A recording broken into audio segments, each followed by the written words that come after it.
everyone. Welcome back to Fluentx English. Hey guys, what's up? I'm Mike. And I'm Sarah. And I'm really excited about today's episode. Yeah, you can tell she's pumped, right? So, let me ask you something. Have you ever been in that moment where someone says, "So, tell me about yourself," Oh, yeah. and suddenly your mind just goes completely blank? Yes. Oh my God. That happens to me like all the time. Well, it used to. Right? Or even worse, you start talking and you can literally see their eyes just glazing over. Yeah. Like, you know you're boring them, but you can't stop talking? Exactly. And you're thinking, "Please, somebody, save me from myself." Yes. That's the worst feeling. So, that's what we're talking about today. Because here's the thing, talking about yourself, it shouldn't feel like torture. No, not for you and not for the person listening. Right. And Sarah and I, we've both been there. Like, I remember this one time at a networking event. Oh, what happened? Disaster. Total disaster. But we'll get to that story later. Okay, I'm curious now. Yeah. But first, let me tell you what we're not doing today. What's that? We're not giving you some boring template like, "My name is blank. I work at blank. I like blank." Ugh, no, thank you. That's exactly the problem, right? Exactly. That's why people sound like, I don't know, like they're reading from a script. Yeah, super unnatural. Right. So today, we're breaking down the real secrets, the actual psychology and techniques that native speakers use. To talk about themselves in a way that's interesting, authentic, and here's the key word, What's that? memorable. Memorable. I love that word. Right? And listen, takes a breath. If you're new here, welcome to the Fluentx family. Yeah, we're all about real English, not textbook English. Exactly. The way people actually talk in real life. Right. And if you've been watching for a while, you already know the deal. But hey, it would mean the world to us if you could hit that like button. Not because we're desperate or anything. We're only a little desperate. Just kidding. But seriously, it helps other English learners find this content. Yeah, and subscribe if you haven't already, because we drop new videos every day. Every single day. All right. So enough of the housekeeping stuff. Yeah. Should we just jump right in? Let's do it. Part 1 coming up. Okay, so let's start with the uncomfortable truth. This sounds serious. It is. Most people, and I mean most people, sound boring when they talk about themselves. Ouch. But yeah, it's true. Right? And here's what's interesting. It's usually not because they're actually boring people. What do you mean? Like, you could be the most fascinating person in the world, but if you describe yourself wrong, you'll put people to sleep. That's so true. So what's going on? Why does this happen? Well, there are like 3 main reasons, and once you understand them, everything clicks. Okay, I'm listening. So, reason number 1, and this is huge, people tell facts instead of stories. Okay. What do you mean by that? All right. Imagine someone asks you what you do for work. Okay. Most people, they say something like, "I'm an accountant," or "I work in marketing." Sorry. I'm not trying to be mean, but yeah. Right. That's just information. It's not interesting. Exactly. Now, compare that to, okay, here's what my friend Jason says when people ask him what he does. Hmm? And what does Jason do? He's also an accountant, by the way. Okay. But Jason says, you know how small business owners usually have no idea if they're actually making money or just hoping for the best? Yeah. He says, I'm the guy who shows them the real numbers. See, that's interesting. Because now I'm curious. I want to know more. Right? He took the same job, accountant, but he made it about the impact, the problem he solves. Yeah, that's a story, not just a fact. Exactly. So that's reason number one. Okay, so reason number 2, why people sound boring, they use what I call resume language. Oh, God. Resume language. What does that even mean? You know what I mean. It's when people talk like they're reading their LinkedIn profile. Oh, yeah. Like slow, formal voice. I'm a results-driven professional with extensive experience in... Stop. Nobody talks like that in real life. Exactly. But so many people do this, especially in professional settings. Why do they do that? They think they need to sound impressive, so they use all these buzzwords and corporate phrases. And it backfires completely. Yes, because now you don't sound like a human being. You sound like a press release. Yes, perfect way to put it. And here's the thing. People connect with people, not with resumes. Exactly. So when you talk like a real person with real words, that's when people actually listen. Totally. Okay. Reason number 3, and I think this might be the biggest one. What's that? People don't show enthusiasm.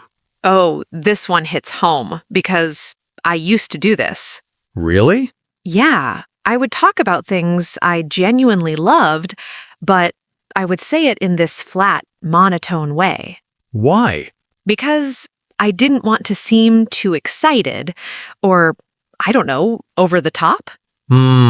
Yeah, and that's such a mistake because enthusiasm is contagious.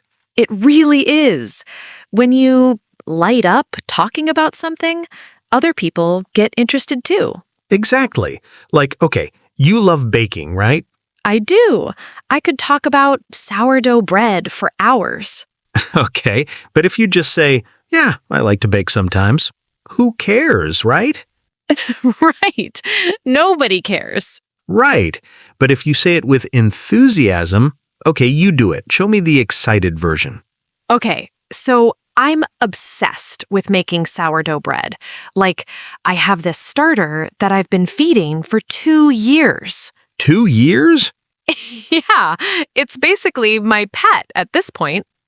I love that.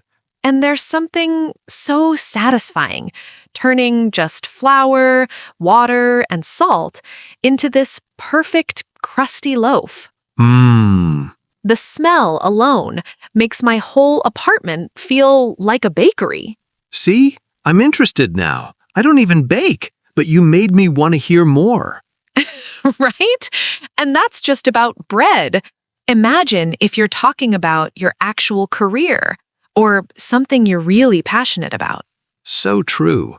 You know what I'm realizing? We should probably give people some actual techniques now. Good point. Instead of just talking about why everyone else is boring. Exactly. Okay, but before we move to part 2, let me summarize these 3 mistakes real quick. Go for it. Mistake number 1, telling facts instead of stories. Mistake number 2, using resume language instead of human language. And mistake number 3, hiding your enthusiasm. Perfect. And now we're going to flip all of that and show you how to actually do it right. Yes, part 2, here we come. All right, so this is where it gets good. We're going to break down the actual formula for talking about yourself in a way that people remember. And when I say formula, don't worry. We're not giving you a script to memorize. Yeah, we literally just said, don't sound like a robot. Exactly. So this is more like a framework, a way of thinking about how you structure what you say. Right. Okay, so the formula has 3 parts. You ready? Yeah, It's context, conflict, and change. the 3 C's. I like it. Right? And before anyone freaks out thinking this sounds complicated, It's not. it's not. You're probably already doing parts of this naturally. Right. So let's break it down. Context is basically, where were you? What was the situation? This sets the scene. Conflict is the interesting part. What was the challenge? What problem did you face? Right. What made it hard or interesting or worth talking about? Exactly. And change is the resolution. What happened? How did things turn out? What did you learn? Okay, but that's all super abstract. Let me give you a real example. Please. Sarah, remember when we talked about your career change? Oh, yeah. Okay, so if someone asks me, Sarah, what do you do? Mm-hmm. I could just say, flat voice, I teach English online. True, but boring. Super boring. Sorry. It's fine, I agree. So instead, here's how I actually tell the story, using the 3 C's. Okay. Context first. So, slow 5 years ago, I was working in corporate sales. Good, you set the scene. Now the conflict. And I was good at it. I was hitting my targets, making decent money, but I would drive to work every morning with this pit in my stomach. You know that feeling, like slow, is this it? Is this all there is? Ooh, see, now I'm hooked because that's relatable. Right? And then the change. So I started teaching English as a side hustle, just on weekends. Mm-hmm. And I'll never forget the first time a student told me that our lesson gave her the confidence to nail a job interview in English. Wow. That's when I knew this is what I'm supposed to be doing. So I quit my sales job and went all in. Perfect. That's the formula right there. You had context, the sales job, conflict, feeling unfulfilled, and change, finding teaching and making the switch. And notice, it's not long. That whole story took 30 seconds? Yeah, But it's memorable because it has those 3 elements. exactly. And you can use this formula for anything, not just career stuff. Right. Hobbies, relationships, life experiences, it all works the same way. Oh, should we do another example? Yeah. What about when people ask about hobbies? Okay. So I'm really into photography. Mm-hmm. Boring version, flat voice. I like photography. Yawning playfully, wake me up when it's over. Right? Okay, now the 3C version. Context. So about 3 years ago, I went on this trip to Japan with my brother. Good start. Conflict. And he had this fancy camera, and he was taking all these incredible shots of Tokyo at night. Meanwhile, I'm just using my phone, and my pictures looked okay, but nothing special. Yeah? I remember feeling this weird frustration, like I'm seeing the same thing he's seeing. Why can't I capture it the same way? Relatable. And then the change. So when I got home, I bought my first real camera and just started practicing. Nice. Now I spend most weekends exploring the city, looking for interesting light and angles. Last month, one of my photos actually got featured in a local gallery. See? Now that's a story. And I bet people ask follow-up questions now, right? All the time. Like, oh, what kind of camera do you use? Or, can I see your work? Exactly. And that's the beauty of this approach. When you tell a story instead of just stating a fact, you naturally create conversation. Yes, Because facts close doors, stories open them. Ooh, that's good. Did you just come up with that? I think so. I like it. But it's true, though. When you just state facts, there's nowhere for the conversation to go. Exactly. Okay, but here's a question people might be wondering. What's that? What if you don't have dramatic stories? Like, what if your life is pretty normal? Oh, such a good question, because I think people assume you need to have climbed Mount Everest or started a company or done something huge to have interesting stories. Right, but that's totally wrong. Exactly. The best stories are usually about small, relatable moments. Yes, like you don't need to have solved world hunger. You just need to share something genuine and specific. Specific is the key word there. Right. Let me give you an example. Instead of saying, I like to cook, You could say, you do it. okay, my roommate and I have this tradition where every Sunday we try to recreate a dish from a different country. I like it. Last week, we completely butchered Thai green curry. Yeah? It was so spicy, we had to order pizza. Oh no. But the week before, we nailed homemade pasta, and it was honestly better than most restaurants.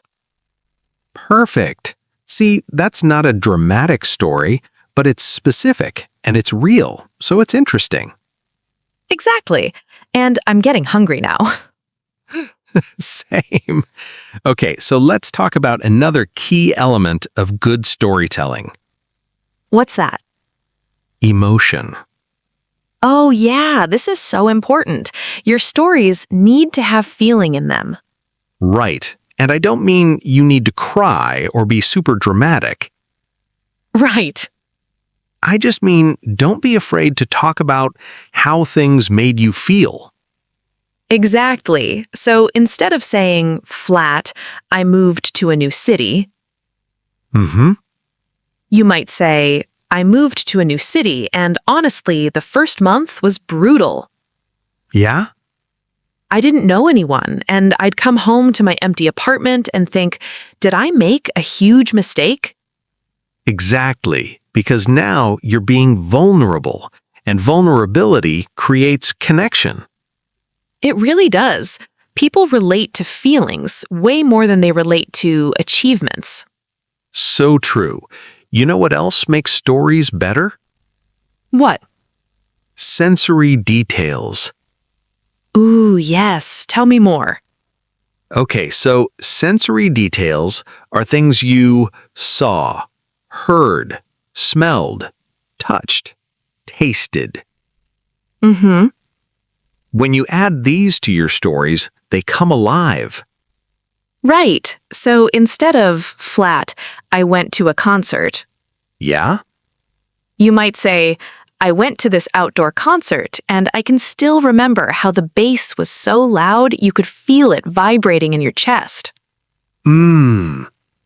And the crowd was singing along so loud you could barely hear the actual band. Perfect. See, now I can picture it. I can almost feel like I was there. Exactly. And you don't need to go overboard with this. Just one or two sensory details can make a huge difference. Absolutely.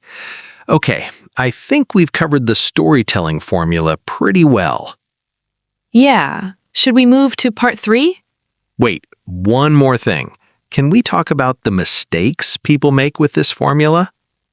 Oh, good call. Yeah, let's do that real quick. Okay, so mistake number 1 with storytelling, making it too long.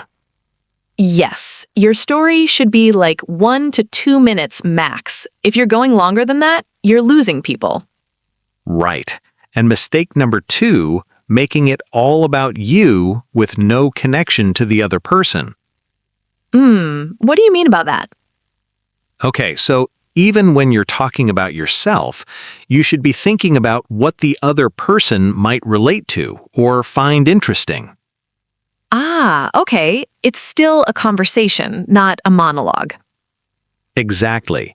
So if you're talking to someone who's also into photography, you might emphasize different parts of your story than if you're talking to someone who has no interest in photography. Exactly. You're reading the room, basically. Right. Okay, anything else? Just one more. Mistake number 3 is being too rehearsed. What do you mean? If your story sounds like you've told it 100 times in the exact same way, it loses authenticity. Oh yeah, that's huge. You want it to feel fresh every time. Right, so change it up a little. Emphasize different parts depending on your mood or who you're talking to.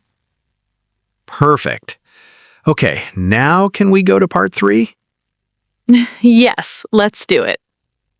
Okay, this section is probably the most requested thing we get. Really? Yeah, people always ask, how do I talk about my accomplishments without sounding like a jerk? Right? Because there's this weird balance you have to strike. Exactly.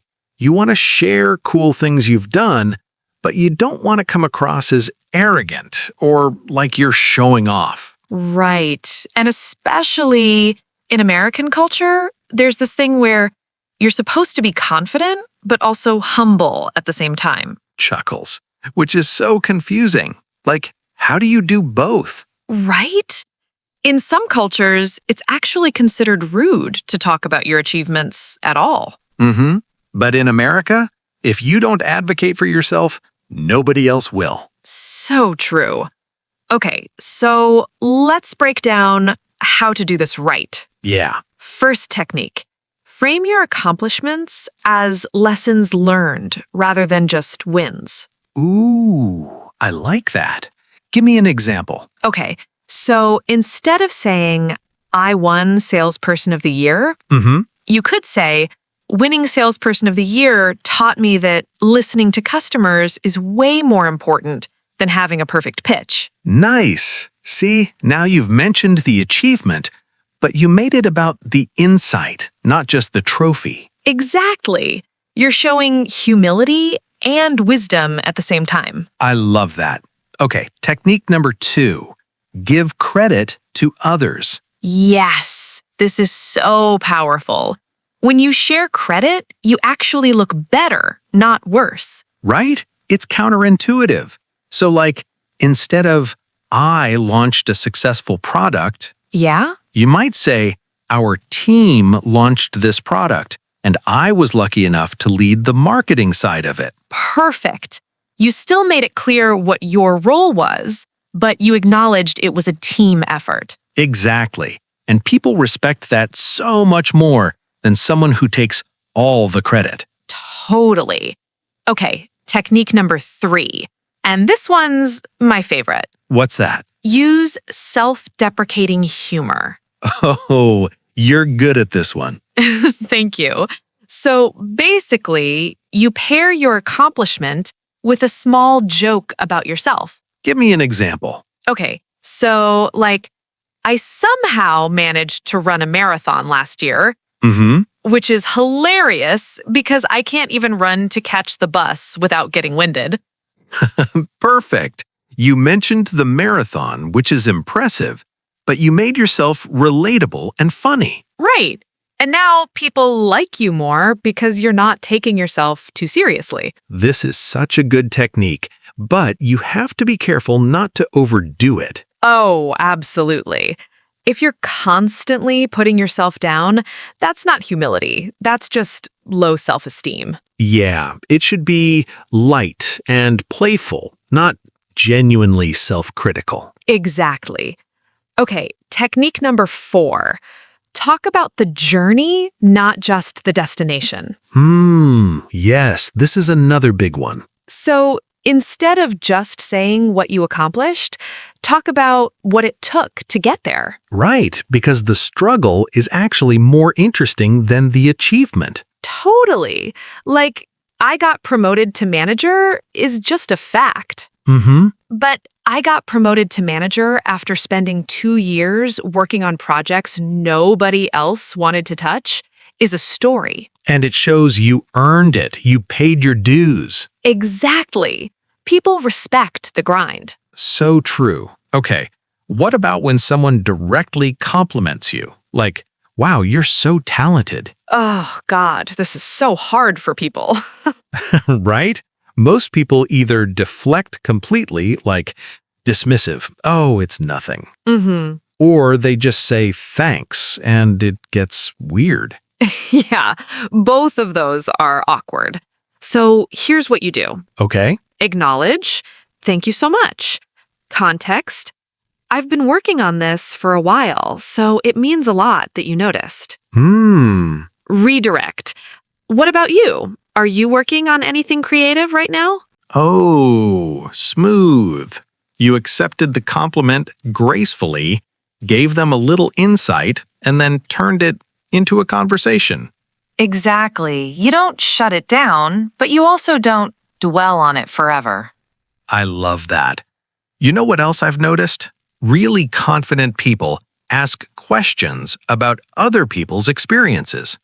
Yes, because they're secure enough that they don't need to dominate the conversation. Right. So if someone asks about your achievement, you can talk about it briefly and then say something like, have you ever done anything similar? Perfect. And this actually makes you more interesting, not less, because you're showing genuine curiosity. Totally. Okay, let's talk about what not to do. Oh, the don'ts. Yes, let's get into this. Don't number 1. Don't one-up people. Ugh, yes, this is the worst. You know what I mean, right? Someone says, I just ran my first 5K. Mm-hmm. And you immediately jump in with, oh yeah, I've run 3 marathons. So annoying. Like, let them have their moment. Exactly. Even if you have a more impressive accomplishment, just celebrate theirs. You can mention yours later if it comes up naturally. Right. And honestly, one-upping just makes you look insecure. So true. Okay, don't number 2, don't name drop constantly.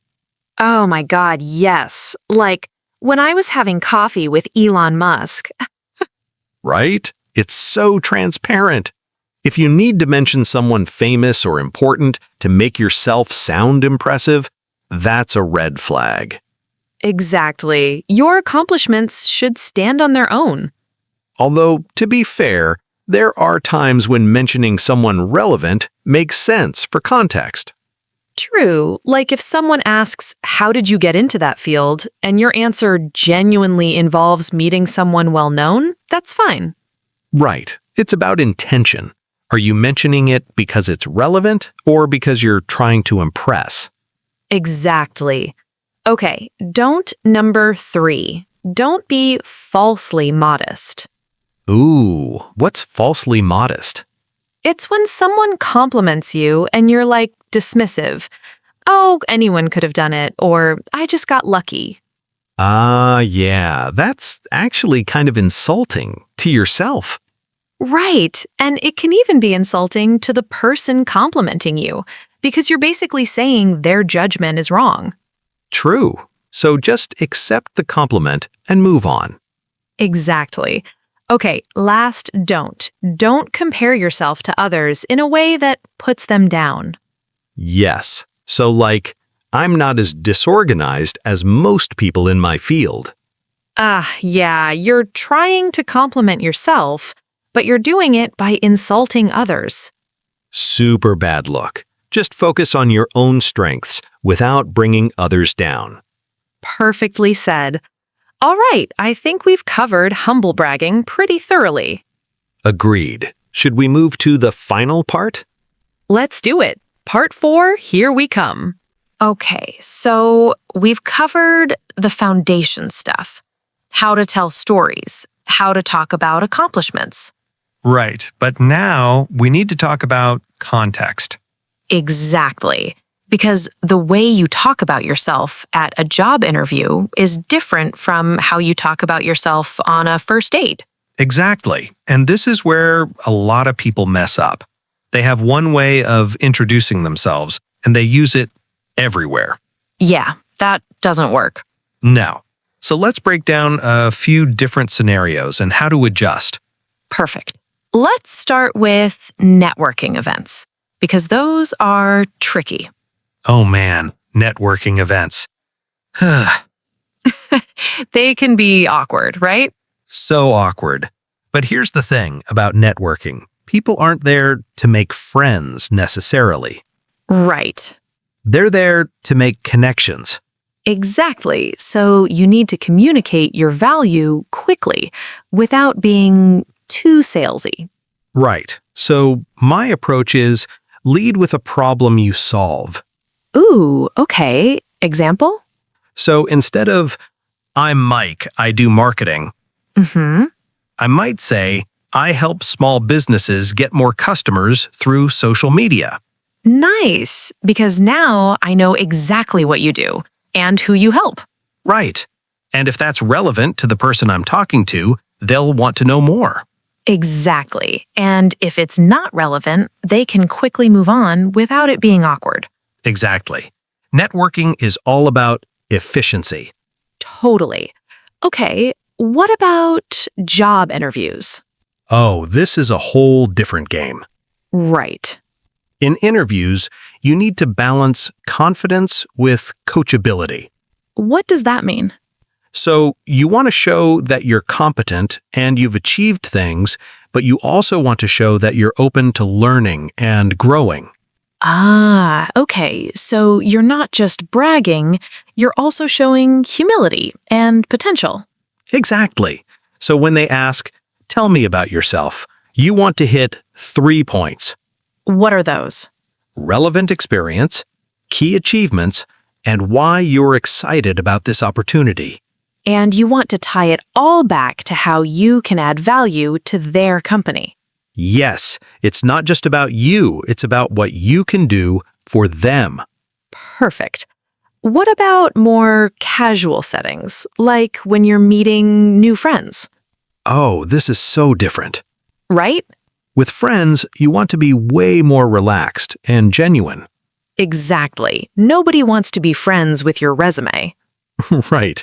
So in casual settings, I tend to focus on hobbies, interests, funny stories. Yeah, and you can be more vulnerable. Like, it's totally fine to share mistakes or embarrassing moments. Oh, absolutely. In fact, those are often the best bonding moments. So true. I've made some of my best friends by sharing stupid stuff I've done. Same. Okay, what about first dates? Ooh, first dates. This is interesting. Yeah, So, on a first date, you're trying to show who you are as a person, not just what you do professionally. right. So balance is key. You want to talk about your work enough that they understand that part of your life, but not so much that it dominates the conversation. Exactly. And you definitely want to ask lots of questions and show interest in them. Yes, a first date should feel like a conversation, not an interview. Perfect way to put it. Okay, here's a tough one. What about when you're meeting your partner's family for the first time? Oh man, this is stressful. Right? Because you want to make a good impression, but you also don't want to seem like you're trying too hard. So true. I think the key here is to be respectful and interested in them. Yes, ask them questions. Show that you're genuinely curious about their family and their stories. Right. And when they ask about you, be honest, but appropriate. Like, maybe save the wild party stories for another time. Yeah, read the room on that one. Exactly. Okay, so we've covered different scenarios, but what about reading individual people? Oh, this is so important because even in the same setting, different people will want different things. Right. So how do you figure out what someone wants to hear? You listen and watch for cues. Okay. Like what kind of cues? So, if someone asks you a question and then immediately checks their phone or looks around the room while you're answering, they're not that interested. Subtle. Right? So, in that case, keep your answer short and maybe redirect to them. Good call. What about positive cues? If someone's making eye contact, nodding, asking follow-up questions, they're engaged, so you can elaborate more. Makes sense. And I think you can also gauge interest by how specific their questions are. Ooh, good point. Like, if someone asks, "What do you do?" That's pretty general. Right. But if they ask, "How did you get into that field?" they actually want to know more. Exactly. So match your answer to the level of detail they're asking for. Yes. Don't give a 5-minute answer to a casual question. So true. You know what else helps with reading the room? What? Paying attention to the energy level. Oh, yeah. This is huge. Like, if it's a high energy party, you probably want to keep things light and fun. Right. Nobody wants to hear about your existential crisis at a birthday party. Probably not. But at a quiet dinner with close friends, deeper conversations might be totally appropriate. Exactly. Match the vibe. I love that. Match the vibe. That should be like a rule. Let's make it official. Okay, let's talk about some advanced techniques for making yourself memorable. Ooh, yes. Because we've talked about not being boring, but how do you become someone people actually remember? Great question. So, technique number 1, have a signature story. Okay, what's a signature story? It's like your go-to story that captures something essential about who you are. Something that's interesting, says something about your values or personality, and that you can tell in different ways depending on the situation. Oh, I love this. Give me yours. Okay, so mine is about the time I accidentally ended up teaching English to a group of taxi drivers in Thailand. Wait, I don't think I've heard the full version of this. So basically, I was traveling solo, got completely lost trying to find my hotel, and this taxi driver who spoke very little English was trying to help me. We're both frustrated, right? And then I started drawing pictures and using really simple words, and suddenly he got it. Oh. But then, and this is the funny part, he calls over like 5 of his taxi driver friends because he wants to learn more English. No way! I'm serious. So there I am sitting on the curb at like 10 p.m. teaching basic English phrases to 6 taxi drivers who are writing everything down in their notebooks. That's amazing. And that's actually when I realized I loved teaching. Like the joy on their faces when they understood something new. I was hooked. That's such a great story, and it says so much about you, that you're adaptable, that you enjoy helping people, that you're open to unexpected experiences. Exactly. See, that's what a signature story should do. It should reveal something about your character. I love that. Okay, technique number 2. And this might sound weird, but have an opinion. Okay, explain that one. So many people try to be neutral about everything because they don't want to offend anyone. But having opinions makes you interesting. Oh, I see what you mean. Like instead of, yeah, I like all kinds of music. Right. You might say, I'm obsessed with 90s hip-hop. I know it's not everyone's thing, but for me, nothing compares to that era.